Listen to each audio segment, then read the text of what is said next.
तारकासुर की मृत्यु के पश्चात असुर लोक का कोई नायक नहीं है। राजा बलि, तुम असुर लोक को नेतृत्व दे सकते हो, देवताओं के षड्यंत्र को तुम निरुत्तर कर सकते हो।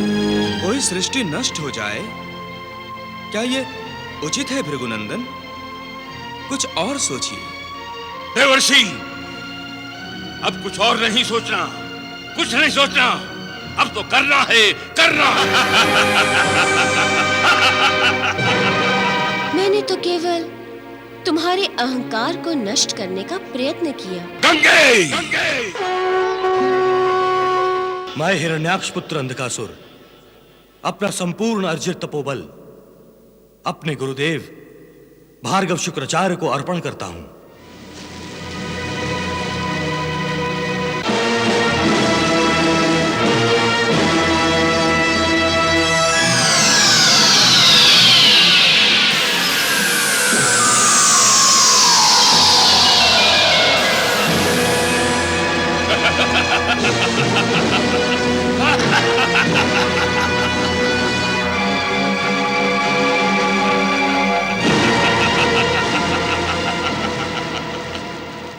विधाता, अंधकासुर के महान त्याग और मुझ में पूर्ण श्रद्धा के पश्चात भी यदि मैं असुरलोक में अवतरित नहीं होती तो संसार मुझे मिथ्याचारिणी के नाम से संबोधित करेगा। और विधाता, अंधकासुर को तो मैंने स्वयं असुर से देव मार्ग पर आने का आमंत्रण दिया था। वो अपने तप से देवताओं से भी आगे निकल गया है। और विधाता, प्रहलाद भगवान के हृदय स्पर्श से ही परम पवित्र हो गए हैं। अब मैं उन दोनों को और कब तक प्रतीक्षा करवाऊंगी? वत्से, असुर लोग केवल प्रहलाद अथवा अंधकासुर का नहीं है, और भी असुर हैं उसमें।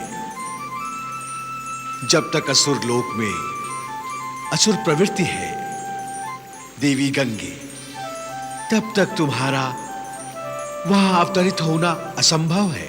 किंतु पितामह, आप नहीं अनुभव कर रहे हैं कि प्रहलाद और अंधकासुर के तप से असुर लोक में आसुरी प्रवृत्तियों का लोप होने लगा है। होने लगा है, हुआ नहीं है।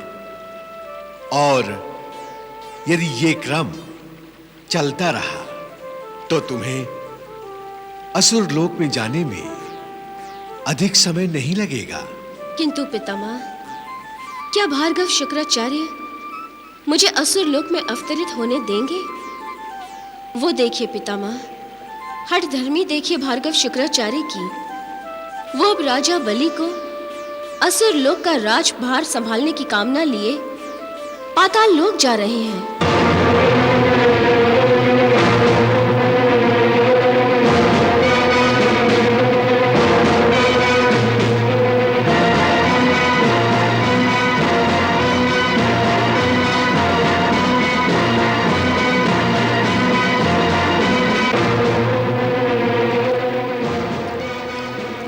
गुरुदेव, आयुष्मान भव। आप यहाँ पाताल लोक में? जाओ और जाकर राजा बलि से कहो कि भार्गव शुक्राचार्य उनसे मिलने आए हैं। जो आज्ञा गुरुदेव।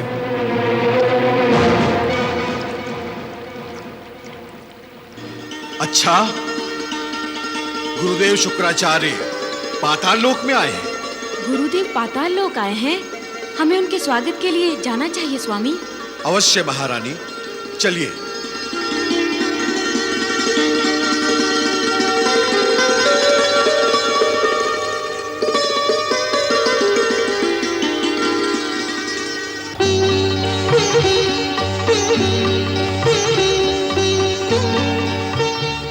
प्रणाम गुरुदेव। आयुष्मान भव, अखंड सौभाग्यवती भव। गुरु श्रेष्ठ, आज आपने अपने पद स्पर्श से इस पाताल नगरी को पवित्र कर दिया है। यहां रहते हुए मैं आपके दर्शन से वंचित था। आज आपका साक्षात करके मैं कृतार्थ हुआ। हम धन्य हो गए गुरुदेव। आइए, अपने चरण कमलों से हमारे राजभवन का उद्धार कीजिए। आइए गुरुदेव। अवश्य।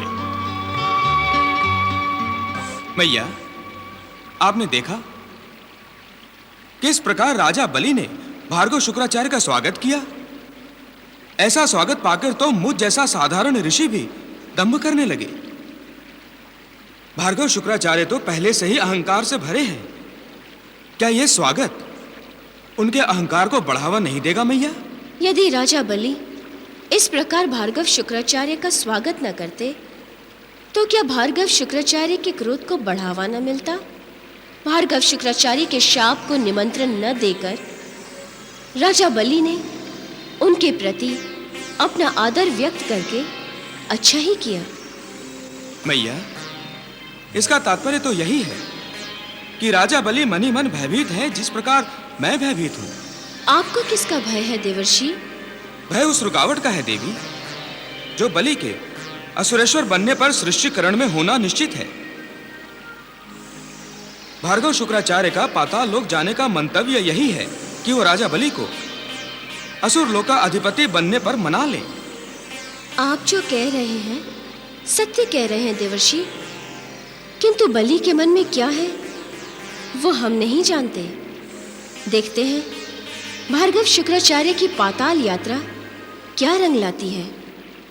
मेरे लिए क्या आज्ञा है गुरुदेव? राजा बलि, मैं ध्वस्त असुर लोक की क्रंदन करती हुई आत्माओं की प्रार्थना लेकर तुम्हारे पास आया हूं। देवताओं के षड्यंत्र को तुम भूले नहीं होगे। विष्णु, जिसने वामन रूप लेकर तुमसे 3 पग धरती मांगी थी और तुम्हें असुर लोक से भ्रष्ट करके पाताल लोक में आने के लिए विवश कर दिया था,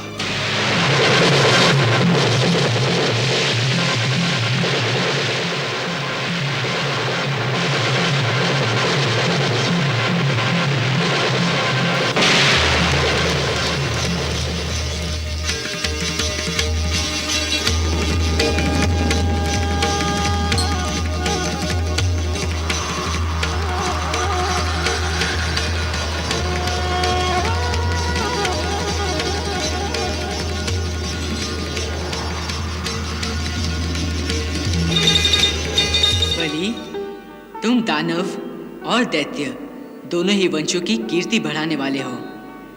तुमने उस माया पर विजय पाली है जिसे जीतना अत्यंत कठिन है। मैं तुम्हें वो स्थान देता हूं जो बड़े बड़े देवताओं को भी कठिनाई से मिलता है।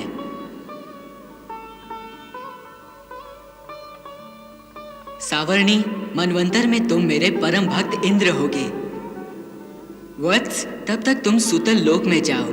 वो विष्णु जिसने वराह का रूप धरकर तुम्हारे परदादा हिरण्याक्ष की हत्या की थी,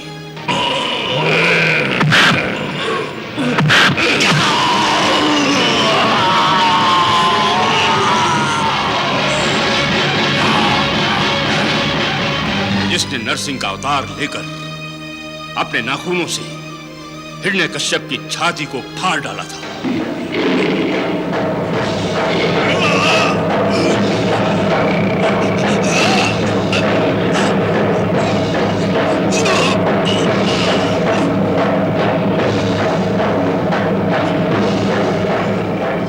वो विष्णु जिससे आशीर्वाद लेकर देवी गंगा ने अंधकासुर और प्रहलाद को बहकाया था,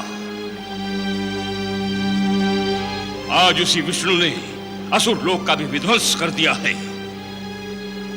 तारकासुर की मृत्यु के पश्चात असुर लोक का कोई नायक नहीं है। राजा बलि, तुम असुर लोक को नेतृत्व दे सकते हो, देवताओं के षड्यंत्र को तुम निरुत्तर कर सकते हो, इसीलिए यह शुक्राचार्य तुम्हारे पास आया है। तुम मेरे साथ असुर लोक चलकर असुरेंद्र के पद की शोभा बढ़ाओ और असुरों की संस्कृति की रक्षा करो।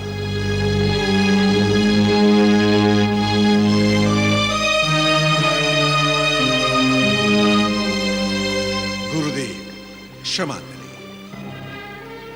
मैं पहले वाला राजा बलि नहीं रहा। भगवान विष्णु के चरण स्पर्श से मेरा उद्धार हो गया है। अब मैं समझ गया कि द्वेष और तिरस्कार से प्रेम और सद्भावना श्रेष्ठ है, अहंकार से विनम्रता श्रेष्ठ है और भगवत भक्ति में ही मुक्ति है। भगवान विष्णु के हाथों मेरे पूर्वजों का वध उनके निज कर्मों का फल था। फिर भी मेरे पूर्वज भाग्यशाली थे जो प्रभु के हाथों उनकी मृत्यु हुई और उन्हें मोक्ष प्राप्त हुआ। अच्छा होता कि तुम्हें भी मोक्ष मिल गया होता। गुरुदेव, मत कहो मुझे गुरुदेव, मत कहो।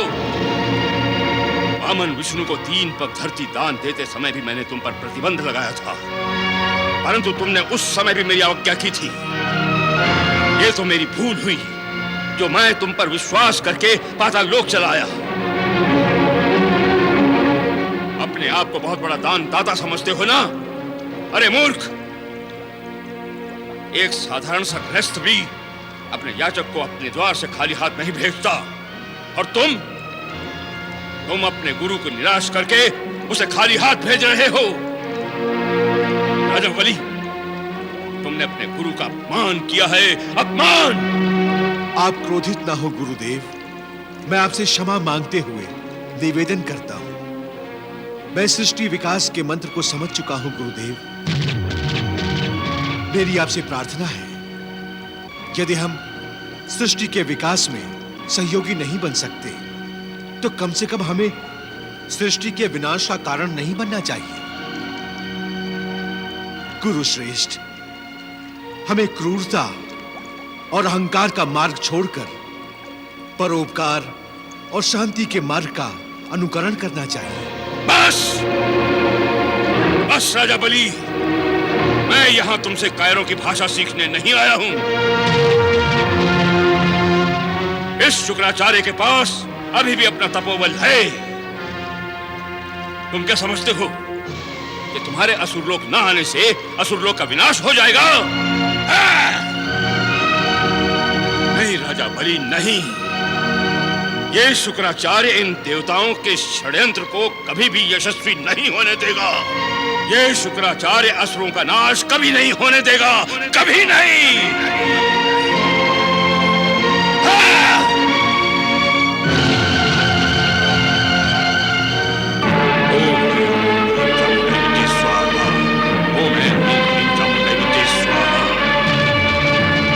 गंगे, मैं अपना प्रण पूरा करके दिखाऊंगा, देखती जाओ। मैं ऐसे बलवान असुरों की उत्पत्ति करूंगा जो विष्णु द्वारा पोषक इस सृष्टि का विध्वंस कर देंगे। नारायण नारायण नारायण। क्रोधावेश में आप ये क्या कर रहे हैं दैत्य गुरु? मैं अपने उद्देश्य की पूर्ति कर रहा हूं देवर्षि। विरोध का मार्ग अपनाकर आप भलीभांति जानते हैं कि यह सृष्टि के विकास का प्रथम चरण मात्र है। इनमें ना जाने कितनी संस्कृतियां उभरेंगी और कितनी लुप्त हो जाएंगी। लुप्त होगी देव संस्कृति, लुप्त होगी विष्णु के प्रति देवताओं की भक्ति। नारायण नारायण। ये आप नहीं बोल रहे भार्गव, आपके प्रतिशोध की भावना बोल रही है। इसे त्यागो। अभी सृष्टि में अनेक असुर होंगे जो सृष्टि के विकास में सहयोगी होंगे। कोई सृष्टि नष्ट हो जाए, क्या ये उचित है भृगुनंदन? कुछ और सोचिए। देवर्षि, अब कुछ और नहीं सोचना, कुछ नहीं सोचना। अब तो करना है, करना। तो क्या आप अनर्थ करेंगे? असुरों की सृष्टि करके अब विधि के विधान में हस्तक्षेप करेंगे आप? देवर्षि, मैं उस विधान को ही नष्ट कर दूंगा जो विरुद्ध होगा असुरों के।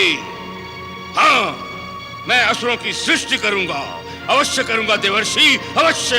नारायण नारायण नारायण नारायण नारायण। हाँ!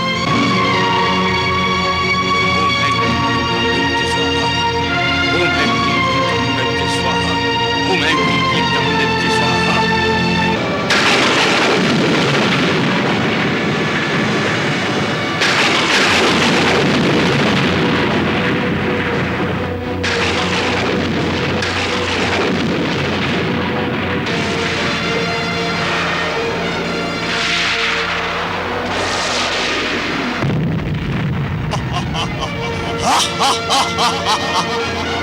ओम ऐं ह्रीं क्लीं चामुण्डै विच्चे स्वाहा।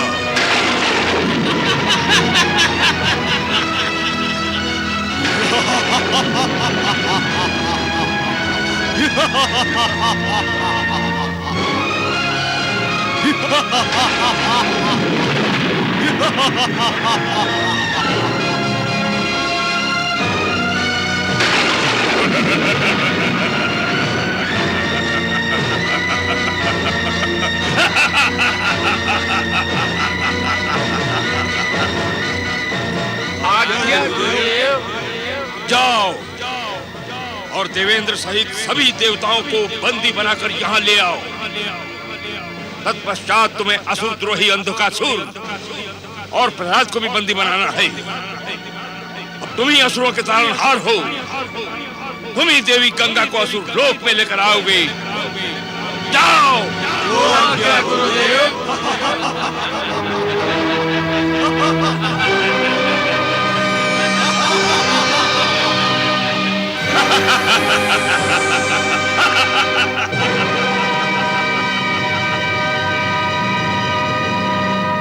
देखा गंगे, मैंने अपने तपोबल से असुरों को उत्पन्न कर दिया है।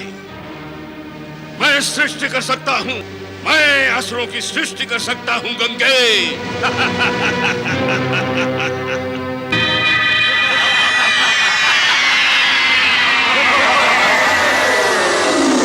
देवेंद्र, हमें अपनी रक्षा के लिए क्या करना होगा? युद्ध, आक्रमण।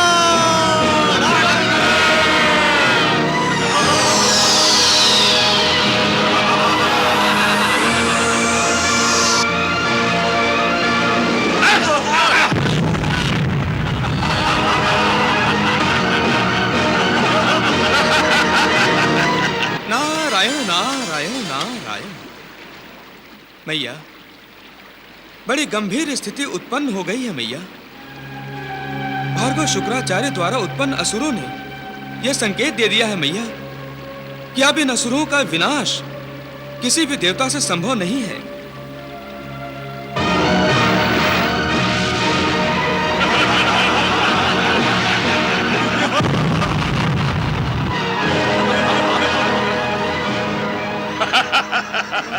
देवेंद्र, तुम में इतनी क्षमता नहीं है कि तुम मेरे तपोबल से उत्पन्न इन असुरों को नष्ट कर सको।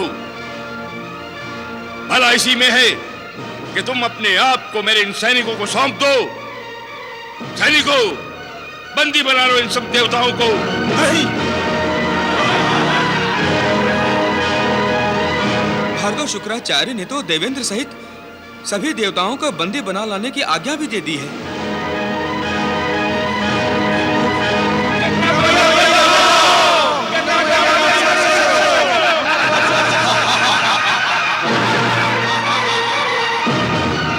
अब तुम्हारी रक्षा कोई नहीं कर सकता, कोई नहीं। रक्षा करो, रक्षा करो।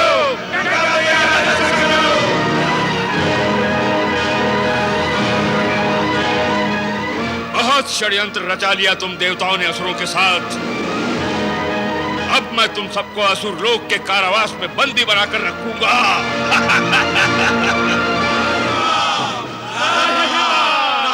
क्या देवलोक का अंत हो जाएगा मैया? क्या भक्त प्रहलाद और अंधकासुर जैसे भक्त अब असुर लोक के कारावास में ही रहेंगे मैया?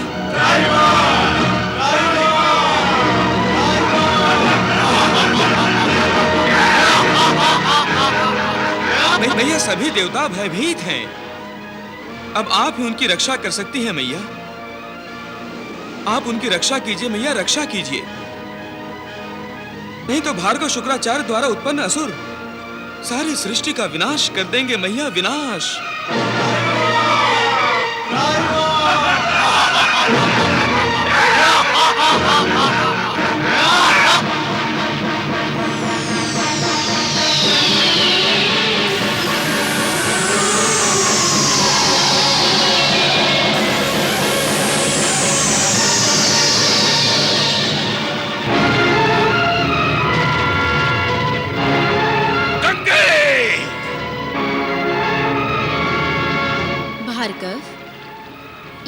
सारे असुर जिनका तुमने निर्माण किया था वे सब के सब तुम्हारे अहंकार के प्रतीक थे। मैंने तो केवल तुम्हारे अहंकार को नष्ट करने का प्रयत्न किया, बस। लेकिन मैं पराजय स्वीकार नहीं करूंगा गंगे। मैं फिर से इन असुरों की उत्पत्ति करूंगा। तो मैं फिर से उन्हें नष्ट करने का प्रयास करूंगी। गंगे! जय गंगा मैया।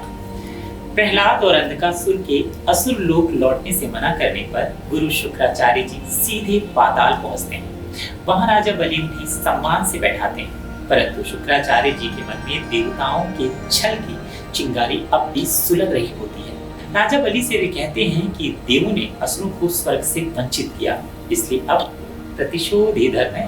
राजा बलि शांत भाव से उत्तर देते हैं कि वह बैर और बदले की भावना से ऊपर उठ चुके हैं।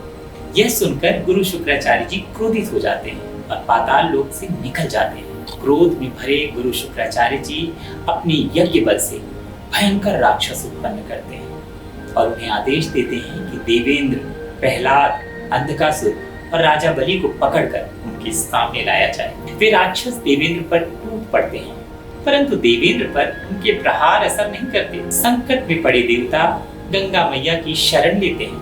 भगवती गंगा अपनी पावन तरंगों से उन राक्षसों का विनाश करती है और देवताओं को भय से मुक्त कर देती है। जय गंगा मैया।